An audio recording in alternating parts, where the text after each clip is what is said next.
Ça va, Greg? Vous êtes content ce matin, non? Ouais. Eh oui, les Français ont battu les Belges hier. Voilà. Plus près des étoiles, voilà. Ouais. Après près de la deuxième étoile, ce sera la troisième finale pour les Français dans l'histoire de la Coupe du Monde.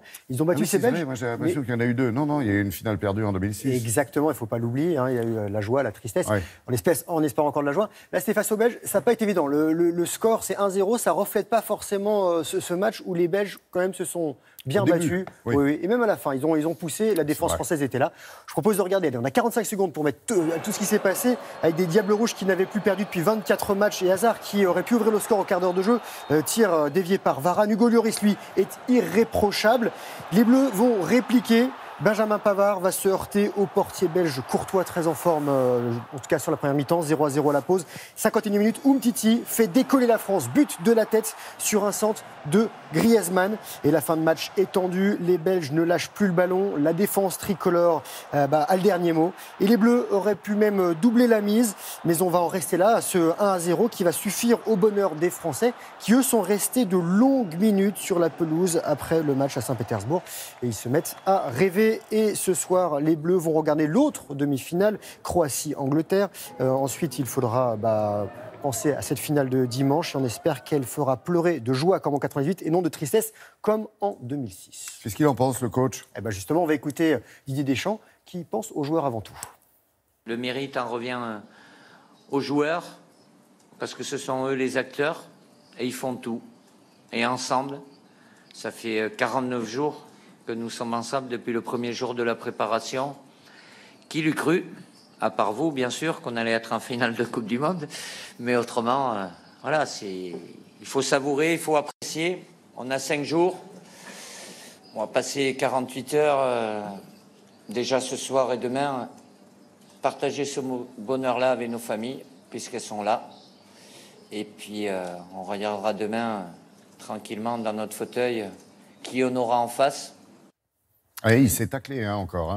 Il s'en prend un peu à la presse. C'est vrai que les gens étaient sceptiques. La presse était sceptique avant ce mondial. Donc là, ça calme un peu tout le monde. Alors, à Wimbledon, on regarde aussi les matchs. On regarde les matchs. Et il y avait des Français. Il y avait un Français, le dernier. Il s'est fait sortir. Allez, on se rend tout de suite à Londres. Et c'est Gilles Simon qui était le dernier représentant tricolore qui est tombé en 8e de finale face à Juan Martín del Potro. Aïe. Un match en 2 jours interrompu par la nuit. L'Argentin, 4e mondial, bat le Français qui est 53e en 4 manches. 7-6, 7-6, 5-7, 7-6. Rencontre très disputée en 4h24.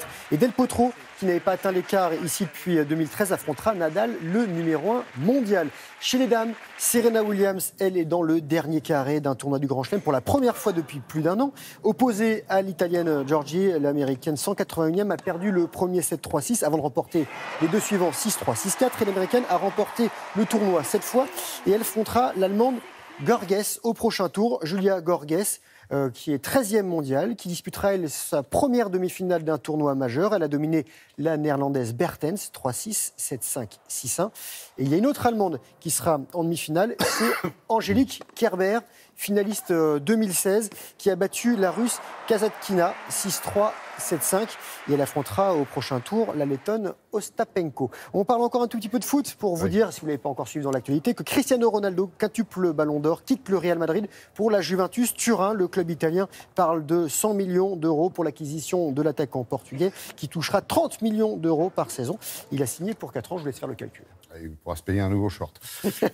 Tour de France, au pluriel? Oui, au pluriel. On va commencer par le cyclisme avec la 5e étape aujourd'hui entre Lorient dans le Morbihan et Quimper dans le Finistère. Hier, c'était la Baule-Sarzeau. Journée relativement plate, 195 km, 4 km de ligne droite pour arriver, avec un vent de 3/4 qui a eu raison des échappées. Victoire au bout du Colombien Gaviria qui avait remporté la première étape. Et Van Aert, lui, reste le leader, reste le maillot jaune. L'autre Tour de France, c'est le Tour voile. Conditions parfaites à Dieppe, que vous connaissez, en Seine-Maritime, avec les belles falaises. Les stades nautiques ont été remportés par Bejaflor, qui consolide sa première place au général. Aujourd'hui, repos pour les 26 équipages, avant des raids côtiers du côté de Barneville-Carteret, c'est dans la Manche. C'est magnifique. Merci beaucoup, Greg.